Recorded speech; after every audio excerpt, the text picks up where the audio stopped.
Welcome, everybody. Hi, I'm Chris Leatham here with Think Tech Hawaii. Today's show, The Economy and You. We have a special guest. Our guest today is Marcus Ba'aluhi from Waianae Coast Neighborhood Board. Welcome to Think Tech Hawaii. Thank you. Marcus, thanks for being here. Yeah. Appreciate it. Yeah, it's great to have you on the show today. And we're going to talk a little bit about some of the things you're running as a Republican candidate for Waianae District, this District 44? Correct. Yes. District 44? Okay. Now, Waianae has a sort of its own culture going on out there within the island. It's much more country. Yes. Yes. You've got some unique challenges out that way. You've got one road coming in and out of the area. Yep. So that makes road. Yeah, that makes traffic a little bit of an issue, doesn't it? Yes, it does. Yeah. So now, is this your first time running for office? Yes, it is. Actually, I just started out on the neighborhood board last year, and yeah, I kind of got propelled in this direction. You know, the Lord kind of convicted my heart to take it even further, and really start being the catalyst for the change out there. So. And change is coming. Oh yes, it's coming. Yeah, and there's a lot of things that need to be done out in Waianae. Now, what made you get on the neighborhood board? What made you decide to be involved in that way? It was sort of my frustrations with certain things, the traffic, of course, being one of the hot topics out there. Homelessness. We have family and friends that we know that are homeless, and we see the problem getting worse out there. Our local people getting pushed out. Wow. And then just my family, that's what really motivated me. That was the final the final straw was. So, and then you decide, okay, I got to get on the neighborhood board. Now, what's that been like for you, being on the neighborhood board? It's been a learning curve, obviously. Yeah, it's something totally I wasn't prepared for, as much as I tried to prepare for it. But it's just not something that I had any formal training for, and not something that I followed closely. But yeah, I went on. I won that election to get onto the board, and from then on, it's just been nothing but learning. Actually. Yes. Yeah, it's pretty interesting, but at the same time, sometimes frustrating. Yeah. We're limited to what we have. It's not a place where you have a lot of power or influence over the way things are done. Correct. You get to have a voice. You get to talk about concerns and such, which is great. Yes. I mean, it sort of allows you to sort of lock in to understand the issues of the area, which I think is one of the great advantages of being on the neighborhood board. Yeah. So you now sort of start to develop an appreciation for the complexity of the problems that exist in your neighborhood. Yeah, I get to voice the concerns of all my friends and family that are out there and frustrated just like I was. But yeah, it's. Has it felt a little bit more empowering now that you're on the neighborhood board? Do you feel like you have a little bit more power or say? Or?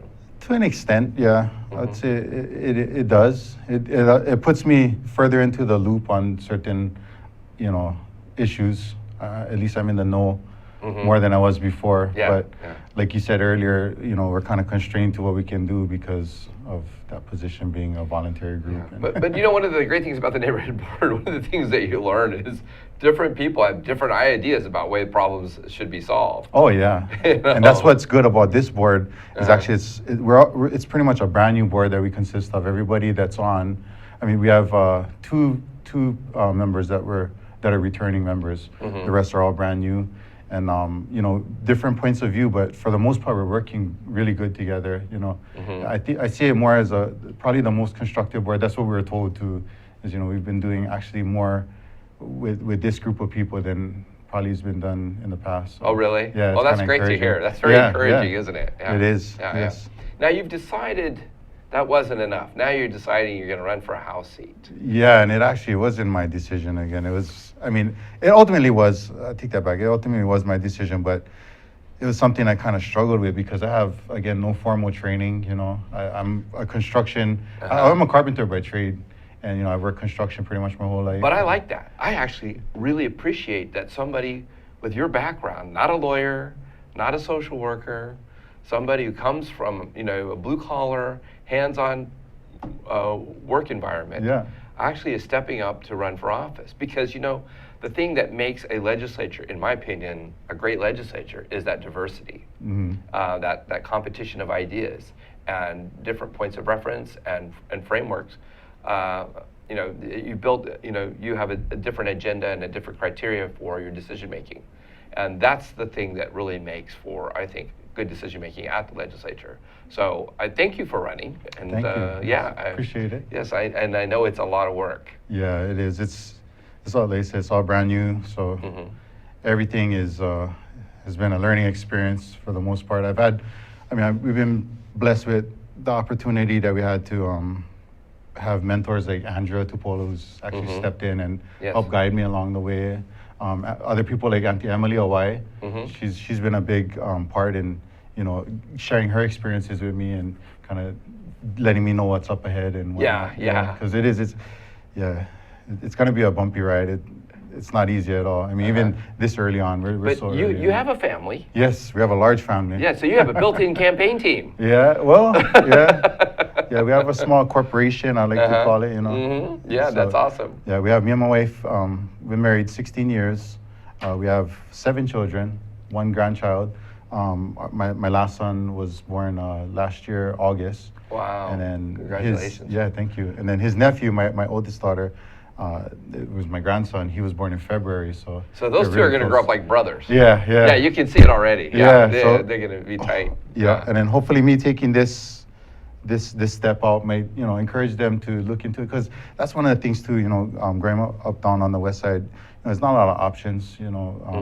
Me falling into the blue collar type work is pretty much that's kind of abundant out there. If you look at even the major demographic out there, it's a lot of blue collar construction workers. Yes.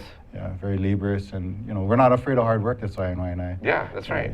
So, but at the same time, we can incorporate that into making decisions in law, and I think it's going to work out really well. Like you said, I mean that was kind of where I looked at it as like we have a family, we're a very tight knit unit. I've proven myself in the construction world, and I think I can also take my practicality and translate that into legislation, and hopefully nothing but good things will come out of it. I think so. I think so. Yeah, I think that's, and just the mere fact that you're stepping up to run.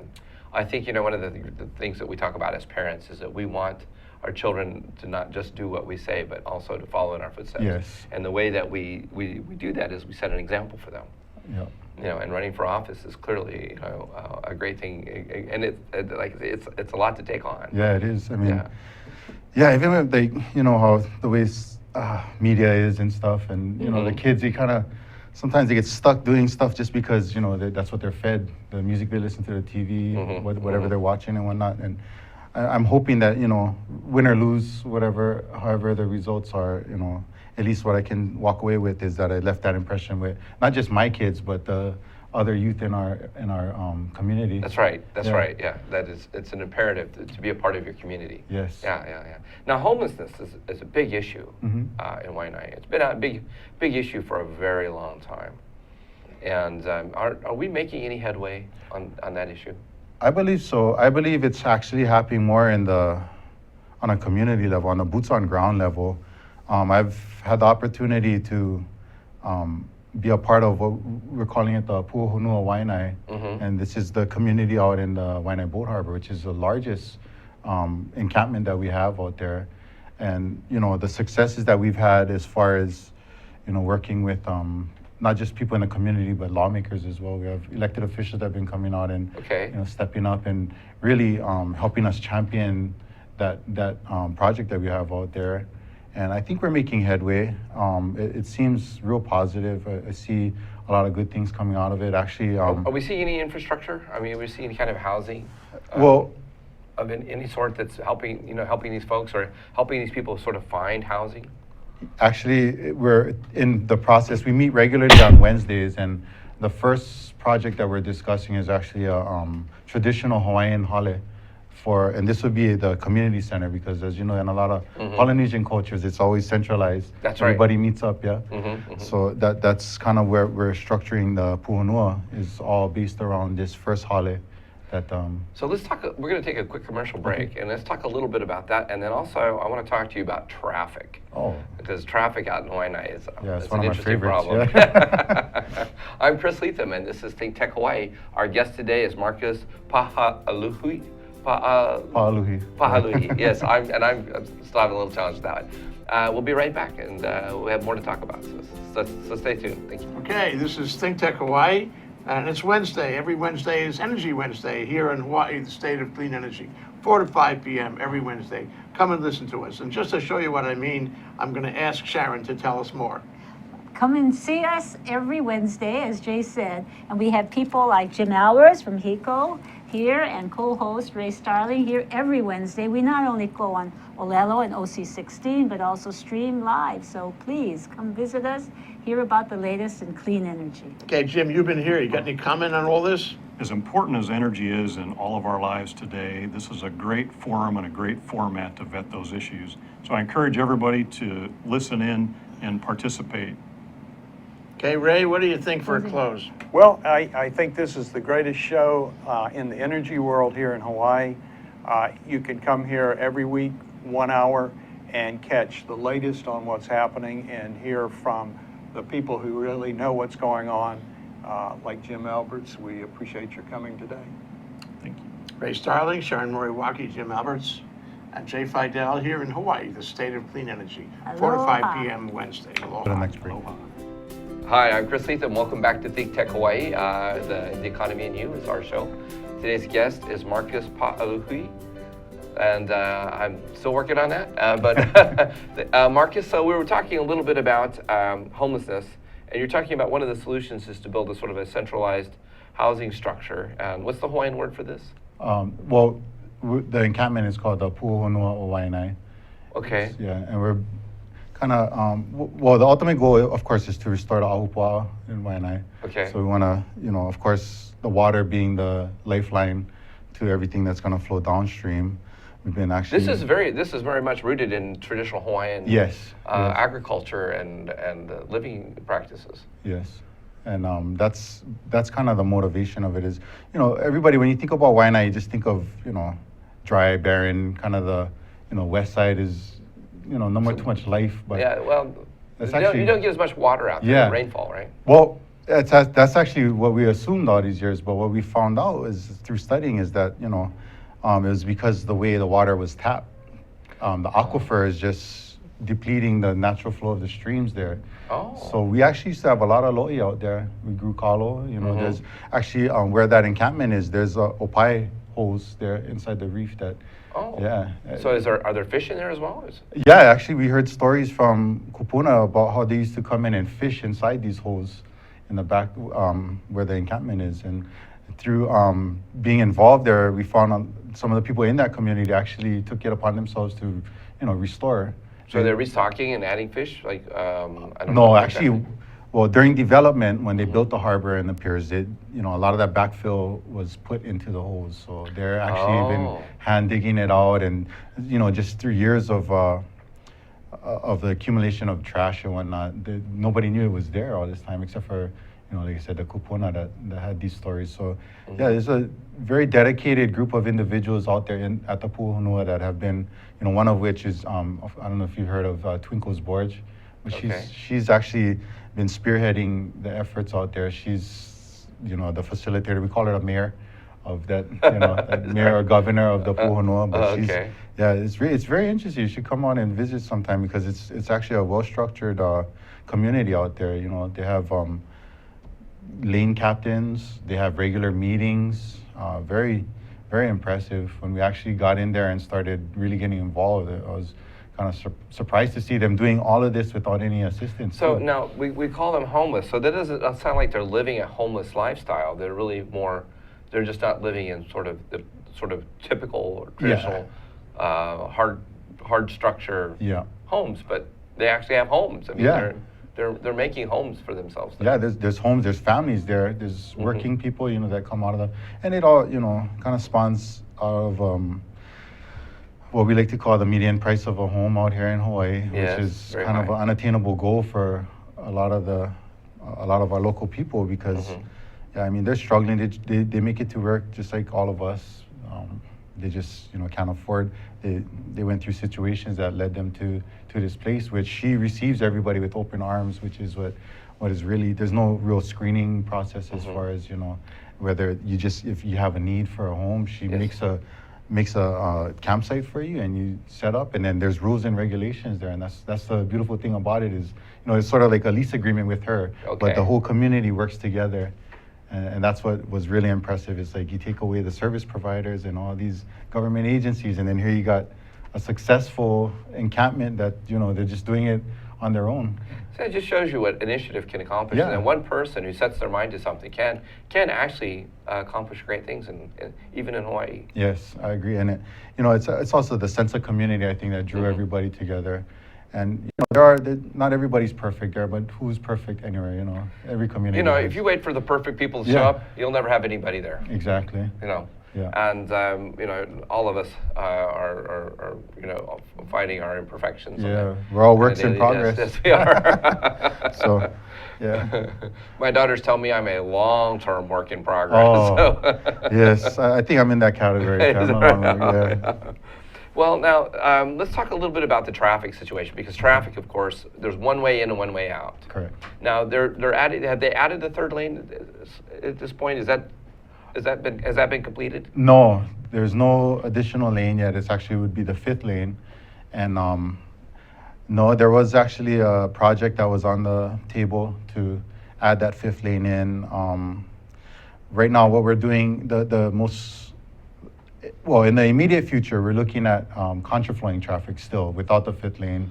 There's its pros and its cons, of course, with any project you'll have. Well, because the challenge is as soon as somebody has to make a turn right or Yeah. left, then everything gets jammed up. Yeah, and that's one of the cons is, so what they're discussing initially is contraflowing coming in with afternoon traffic, which, of course, a lot of people from the outside, it sounds like, oh yeah, it's a really good plan, but the people going out in the afternoon, you can't turn Mauka. Yes. So there'll be if you want to go up Mauka, up Nanakuli Ave, or anywhere where the contraflow is in effect, then you'd have to go to Nanakuli Park, use the bridge, we call it the bridge to nowhere, because it's the bridge that we built and doesn't get regular use. That you turn around there and you go through the park. And Yeah. we've actually, we've had several instances where we were able to use it for emergency, and we saw it does work. But even with that, I've had community members come out in opposition to that too, because there's a neighborhood there too, Hawaiian Homestead. That's right. Yeah. So maybe that 5th lane would help to resolve Oh some yeah, of those issues. that for sure would help. But we do have 2 obstacles with that, and one being the railroad track on the Makai side, which is owned by Hawaii Railway Society, and then on the Mauka side. Now that railroad it's in use. No, it's not there. Not there. It stops at the tracks right across from Hiko. Okay. Yeah, and that was something we actually proposed too. Was a lot of the kupuna, they missed the railroad. Well, why not run that and If complement? it's there, Yeah. and if it's sound, Well, yeah. or I'm sure it would take a little bit of work. Yeah, a but little I bit mean, of at the work. end of the day, if it's a train that we could put into use that would connect up to, say, the rail, people could get on a train, and maybe it's not a high-speed rail, No. but it's on the ground, and people could get on there and use it, and it would help to mitigate the amount of traffic on the roadway. Yeah. Maybe that's not a bad idea. Yeah, it's not. I actually support it. I wouldn't mind seeing the railway because it actually would complement the rail, which is going to happen whether we like it or not. Well, anyways. it's in, yeah, it's there, yeah. So, but just so happens it runs right along to the new mall they're building in Kapolei. So a lot of our kupuna actually brought up that factor, like, we could go have it make a railroad stop right there at the mall, and then it would just be a short transit to the main station to board the rail if they had to continue on towards Manoa. Or maybe you extend the Kapolei rail a little bit further. Yeah, well, down, I don't know if that would be helpful or not, but if you had a way to sort of have the two merge at some point, Yeah.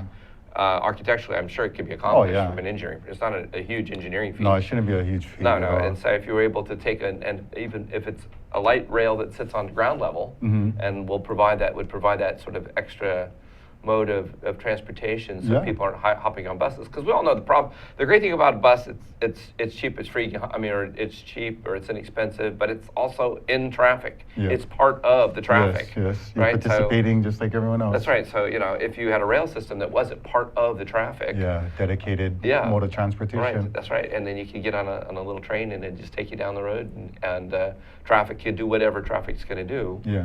But certainly, as an alternative, that may not be a bad idea. No, that would not at also all. keep us from having to, say, I mean, there's a lot of talk about changing the way that the rail system that we're building now, and modifying that and extending it out more toward Kapolei. But again, you're extending something that's above the ground, which is expensive. Yeah. And maybe having something that's on the ground, if it's not Would cut the interfering with the cost traffic flow, drastically, yeah, yes. would be much less expensive to implement. I agree. Yeah, it sounds like you've got some great ideas. Yeah, in addition to that too, we've been tossing ideas around for months now, Mm-hmm. as long as I've been involved anyway. And I mean, we've talked about Malka routes, of course, that conversation has been going on for a while, is, making a secondary route. Now, what is that? Why Okay. is that such a difficult thing to accomplish? I guess because the main hurdle would be the multiple landowners involved. There's a lot of private landowners as well as the military and other entities. The military, yeah. Yeah. And they're not necessarily the easiest folks to work with. No, when it they're comes not, to, actually. getting an egress on the land. Yeah. Yeah, that's actually been something I've been really pressing into too, is with the Navy about, at least letting our DoD personnel use Kole Kole again. My wife actually used to be a school teacher on Schofield for 10 years. And, Now, before. there is a road there then? Yeah, there's a road in place. Oh, Yes. okay. That's new information for me. So I didn't realize that it was actually an existing road. Yeah, it's actually it's a beautiful drive too. But there were some good points brought up on the Navy side too, is the lack of upkeep with that road. There's been, I guess, landslides every now and then, or not really landslides, but boulders that have fallen on the road. So there's safety issues too that we'd have to pan out. But what I was told would ultimately fall back on the state DOT to help them with the maintenance of the road in order to get that put back into use. But at this time, they have no intention of doing it, not even for active duty personnel, which is I think it's it's kind of a tragedy in itself, because we have a pretty significant population of military personnel that live out on our side. I actually have family members that work on Schofield still that are active duty military, and I And they're feel stuck in sorry. that traffic morass Yeah, every day. they're stuck in the traffic just like everybody else. Yeah, and, yeah. I think using that Malka route up to Schofield would not only benefit them, but it would take them off the road, so they wouldn't be contributing. Well, also too, if there was an earthquake Yeah. or a tidal wave that came in, and having a road, an alternative way Yes. out of the Waianae Coast area, I think would also provide has a safety component to it as well. Yep, and that's actually something we discussed. I'm actually supposed to go on a tour up there with our Navy liaison. He's gonna show me, because he did say that we were gonna propose that idea was just to use it for emergency use. So it is in the Well, works. that's a thought. Yes. Well, we're going to take another commercial break. I'm Chris Leatham, here with Think Tech Hawaii. Our show is The Economy and You. And so stay tuned, where you've got one more segment, and we'll be right back. Aloha, my name is Richard Emery, and I host Condo Insider. We talk about issues facing the condo association throughout Hawaii and talk about solutions. When you think about it, about 1/3 of our population lives in some form of common interest real estate. We broadcast every Thursday at 3 p.m. Please tune in, and thank you. Aloha. Aloha, I'm Kirsten Baumgart-Turner, and I'm fortunate to be able to host Sustainable Hawaii at thinktechhawaii.com. I hope you'll join in with us every Tuesday from 12 noon to 1 p.m. to see the interesting people we have to share with you their information. Aloha. Aloha! Hello, my name is Patrick Bratton. I'm host of Global Connections here at Think Tech Hawaii. We broadcast live every Thursday at 1 p.m. We bring Hawaii to the world and the world to Hawaii, talking about international events and various things of interest to the audience. Please join me. I look forward to talking with you and having you get to meet some of my guests. Aloha. Hi, I'm Chris Leatham. Welcome back to The Economy and You. Today's guest is Marcus Pa'aluhi from Waianae Coast. You're getting better at that. I'm getting better at it, am I? Practice makes perfect. Yeah.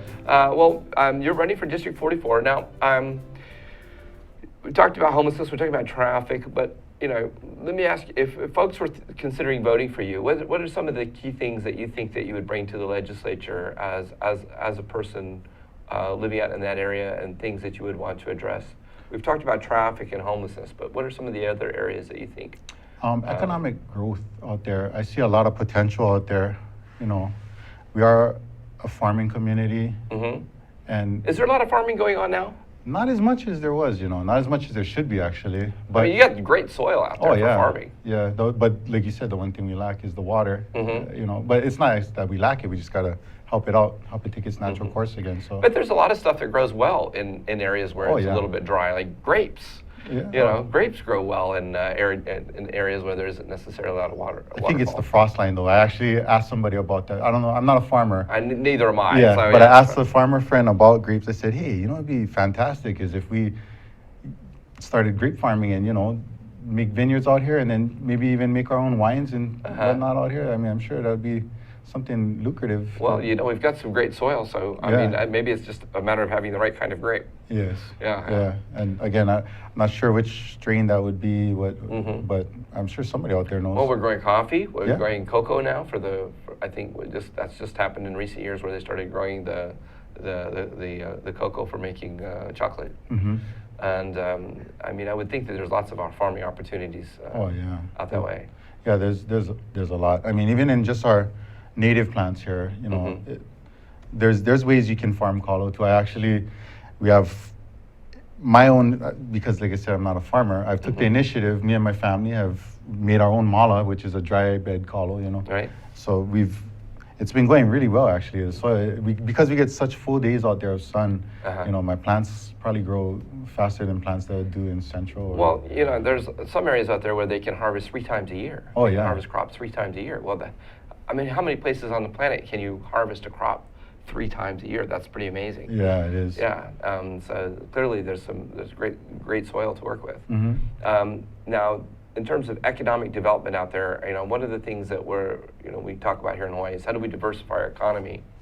Also, they're going to be building more hotels out in that region. So we've seen the Disney folks are out there and they're building along with others and growing that. And is that bringing jobs into Waianae? Are people from Waianae able to take advantage of that growth and development? Actually, yeah, the Four Seasons just had recruitment and they did promise to hire within the community. So I think they had 2 or 3 job fairs so far for jobs at that hotel. I think they're shooting for like the end of the year to open up. And there's, the thing about the folks out in Waianae, you all sort of live a more traditional Hawaiian lifestyle. So you bring those Hawaiian values and way of doing things. And I think that's the imperative. Yeah. I think that's great because tourists come here and they want to experience what the culture of Hawaiian culture has to offer them. Yeah. And I think that's fantastic. Yeah, and actually that was one of our motivations with the puhonua again, was, establishing, we call it a puhonua, and it's actually a fishing village is what our target is getting everybody, we've been bringing in cultural practitioners. We're gonna do the first project again would be that the community center, the Hale, that we're gonna build with all traditional material and using traditional techniques and So whatnot. where I come from, we call that a barn raising. Yeah. Everybody comes together, they do a barn raising, and they get busy, and everybody in the community lends a hand, and they build it. Well, in addition to that, I mean, with the opai that once flourished out there, we were looking at getting that going again in the opai ula ponds out there, and that would be an attraction. Something that I had thought up just recently actually was, it kind of kills 2 birds with 1 stone. It helps us with the traffic and with economic growth and homelessness as well, would be implementing like a ferry system from Waianae Boat Harbor to Honolulu Harbor. And with that, it would make Waianae being one hub, which would give a lot of business opportunity to entrepreneurs out there and would kind of help, because there's businesses out there, they do dolphin tours That's and right. whatnot, but a lot of times they come straight in from Waikiki or somewhere in Honolulu. And then It'd be nice if they could just take a ferry out that way, and then it's just a short trip. And if they want to be doing something with it, going out to watch the dolphins. Yeah, and you'd be surprised throughout the day how many of these buses that you see come out. I'm sure there's a lot. Yeah, around the clock. It's pretty. It would make an impact if they had a ferry. But in addition to that, would just using again that as a hub, having restaurants and other culturally based businesses out there, that because that's what, like you said, what tourists want to see. They want to come to Hawaii and take part in the culture and see what we have to offer. And I think Waianae, we have a lot to offer culturally. I think so. To the world. Yeah. I think so. Yeah. Yeah. It's an area that hasn't really. it's still sort of country out there. You know, it's sort of, I know that there was a challenge with the trash as sort of a place where they have the landfill. And that's kind of been a challenging issue because we really haven't come up with any other solutions. Yes. At this point, we're still utilizing that landfill. And it'd be nice to be able to come up with a better solution and maybe even have some sort of a land reclamation project that we figure out how to use that in a positive way to accomplish some of the things that we want to accomplish in terms of building a structure or a place where we can build for more of our tourist industry. Correct. What is sort of the next step for you? Where are you at with your campaign at this point? We're kind of in the initial phases. We're actually planning our first, we're calling it our candidacy announcement. Okay. It's next week already. Okay, next good, Saturday, good. And in addition to that, we plan to start our canvassing and other events. We've been kind of busy doing community like service projects. So we've been doing a lot of cleanup efforts and, you know, just taking care of a lot of meeting and greeting with people and kind of getting our name out there, letting people know what we're doing. And for the most part, we've been getting a good response. I mean, it's been a while since there's been a Hawaiian running for this seat, so that was something that's encouraging everybody out there because of our large Hawaiian culture. You know, Well, we have Andrea Topolo, but she's actually of Samoan descent, right? She's Samoan Hawaiian, but she's Hawaiian. actually in Nanakuli. Oh, yeah. Nanakuli has been blessed with having Hawaiian candidates every election, I think. Yeah, so but for us, you know, we've had Mailishi Mubukuro. I think the last Hawaiian that was in there was Auntie Emily Hawaii, and she was also the last Republican to fill that seat. So That's right. It's been long Go overdue. Republican. Yeah. So now you have a fundraiser coming up. Yes. So if people wanted to reach out to you and talk to you about your fundraiser or participate in your fundraiser, do you have a way for people to reach out to you? Do you have a phone number or a website? Yes, we have. Our email address is Marc Paului or friendsofmarcpaului.com. So Okay. FRIENDS of Marc Paului, MERC. Okay. Marc with a C. Yeah, not Marc K. with a C? Yeah. Okay, MERC.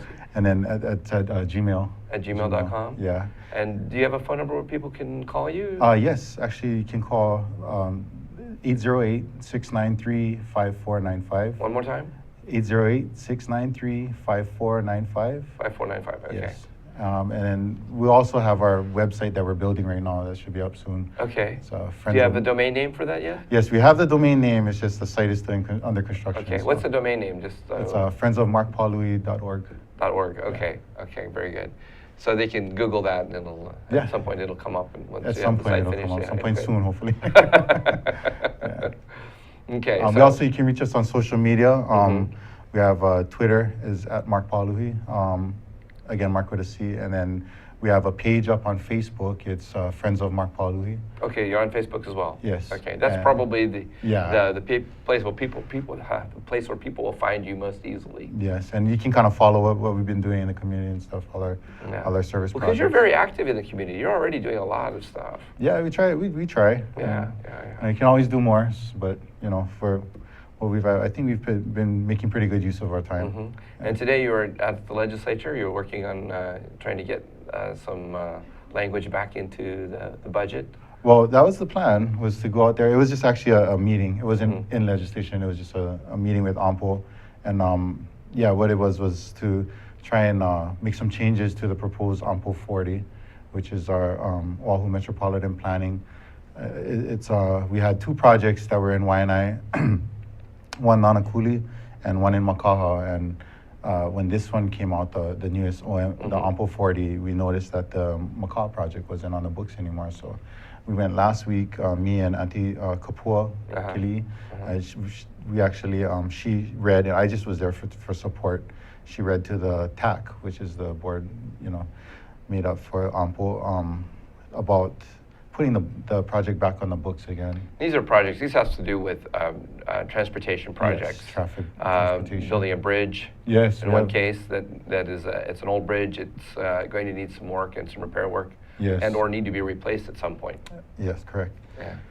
Yes. And it needs the attention. We don't want it to end up like our our sewer system and then wait till it collapses before we do something about it. Yeah, and you know, it's mostly public safety. I mean, that's always number one, Mm-hmm. is making sure we keep it a safe road to travel. And you know, it might not be the highest use road or part of Farrington for that matter that there is, but there's still, you know, a significant amount. We have our people that live just past Macaw Beach and even further on that, you know, would be directly affected if something happened to the bridge. And yeah, it's basically 2 wooden bridges that we have, and It's hard to imagine that we still have wooden bridges that we Yeah. rely on these days with all the sophisticated construction materials that we have available. yeah, we kind of take for granted too, because we drive over that thing and nobody really looks, because the road itself looks really good. You Yeah. know? But then when you look, you notice the wooden railing, Yeah, and yeah. you know, yeah.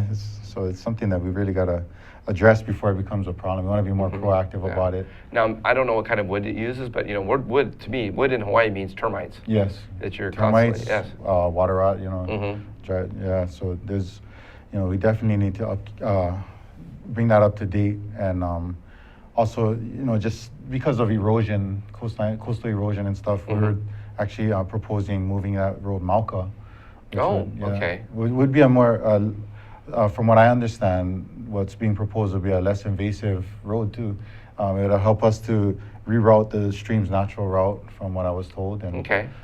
And that's actually one of the things that seems to be a focus of your effort, is to get things back into place where Yeah. you have proper water flow. Yeah, I mean, I'd like to see Waianae green again, like how our kupuna used to live there, you know, and I think just restoring the water, of course, being the main ingredient, back to the way it's supposed to be run I think that's going to make a huge impact on it. You'll see things, you know, that we never saw in our lifetime come to fruition once that happens. So. Great. Well, it was great to have you on the show. We're about out of time. Okay. But thank you, Marc, for coming and being on the show today. Yes, thanks for having me. And thank you for being on Think Tech Hawaii. I'm Chris Leatham. Today's guest, Marcus Pa'aluhi, who is a Republican candidate for the House of Representatives, and please look for him. And we'll see you next week. Aloha.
Hello, everybody.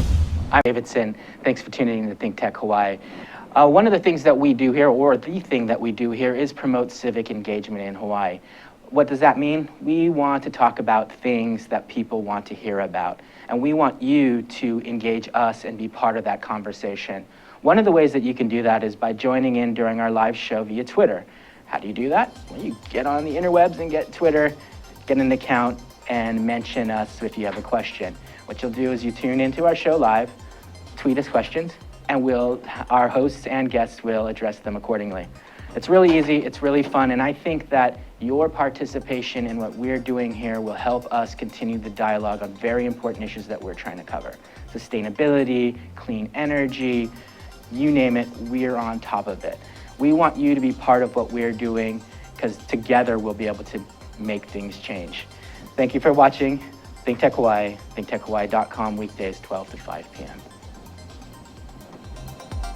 That was weird. You're watching Think Tech Hawaii, 25 talk shows by 25 dedicated hosts every week, helping us to explore and understand the issues and events in and affecting our state. Great content for Hawaii from Think Tech.